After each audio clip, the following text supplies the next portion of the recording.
Hi everyone, welcome back to Numerics with Nadia.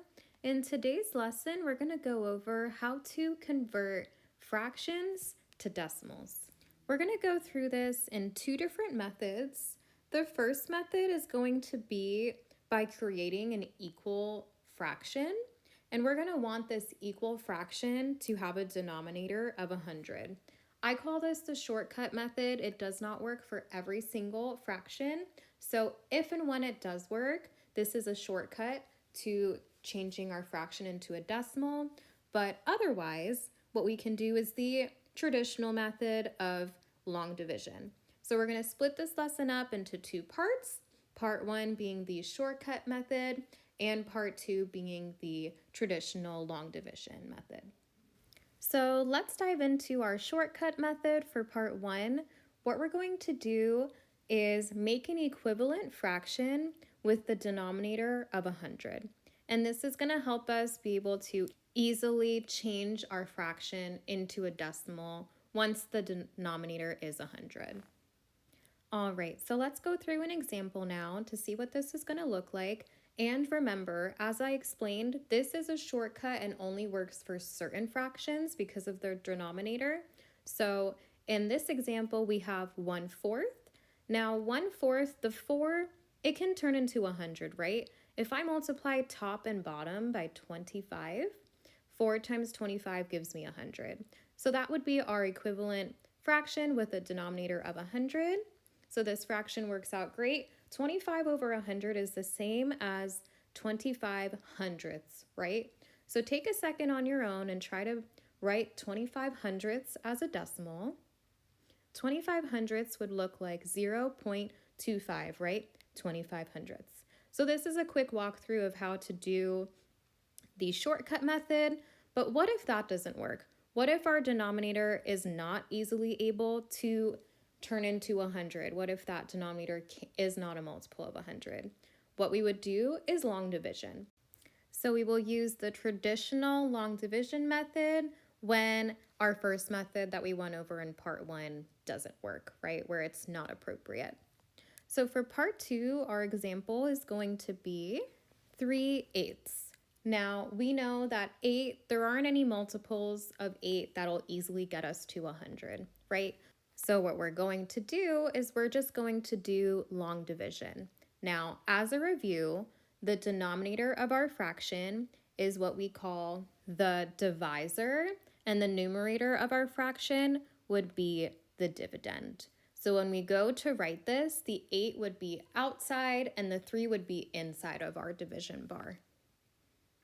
So when we go to set this up, we're going to have the 8 outside and the 3 inside. We know that 8 is bigger than 3, so we're going to go out a few decimal places to help us when we start dividing.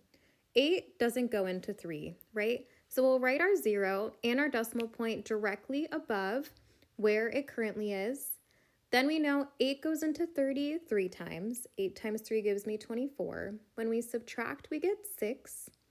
8 goes into 67 times. 8 times 7 is 56. When we subtract, we get 4. And last round, 8 goes into 45 times, right? So that would just subtract out and we would get 0.375 as our answer for the 3/8. Now, 0.375 is a terminating decimal because it ends, right? And we're going to do another lesson on what the difference between terminating and non-terminating decimals are. But for now, let's do some extra practice on just the two methods, where which method is more appropriate, and when to use the shortcut method and when to do long division. So for number one, we have 3/4, and we know that that denominator 4, that can multiply to 100, right? If we multiply top and bottom by 25. So when we multiply top and bottom by 25, we will get 75 over 100, right? Or 75 hundredths. Now, when we write it out like this, it's easier to visualize the 75 hundredths as a decimal because it would just be 0.75. So that's an example using the shortcut method. For number two, we have 7 over 20. So let's see if we can use the shortcut method here. Is there a number we can multiply by top and bottom to make that 20 into 100? There is, right? If I multiply by 5 top and bottom, 7 times 5 would give me 35, so we would get 35 hundredths in this case. And 35 hundredths, what does that look like? Take a quick second to pause the video if you'd like to write 35 hundredths as a decimal. It would be 0.35, right? So that is number 2. Now we'll move on to number 3. For number 3, we have 3 over 16.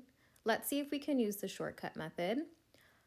I can't think of any multiples of 16 to get us to 100, right? So the shortcut method would not be appropriate here. We're going to have to do the long division. Remember, the denominator goes outside the division bar, the numerator goes inside. When I set that up, we know 16 doesn't go into 3. 16 goes into 30 once. When we subtract by 16, we get 14. We'll bring down a 0. How many times does 16 go into 140? Now, 16 goes into 140 8 times. 16 times 8, let's do that on the side here. We know that 6 times 8 would be 48, carry the 4, so we would get 128 for 16 times 8. When I subtract out the 128, I get 12 remaining. And when I bring down the next 0, I get 120. Now, how many times does 16 go into 120? Probably 7, right? Because 16 times 8 was 128. So I'm going to assume it's 7. 16 times 7, let's do that on the side as well. We know 6 times 7 is 42. Carry the 4. 7 times 1 plus 4, that'll give us 11. So 16 times 7 is 112. Subtract the 112 out. We get 8 remaining for this one. Now, 8 remaining, bring down the 0. How many times does 16 go into 80? 16 goes into 80 5 times. So when I subtract out the 80, we are all zeroed out. And for number 3, we get 0.1875, another terminating decimal.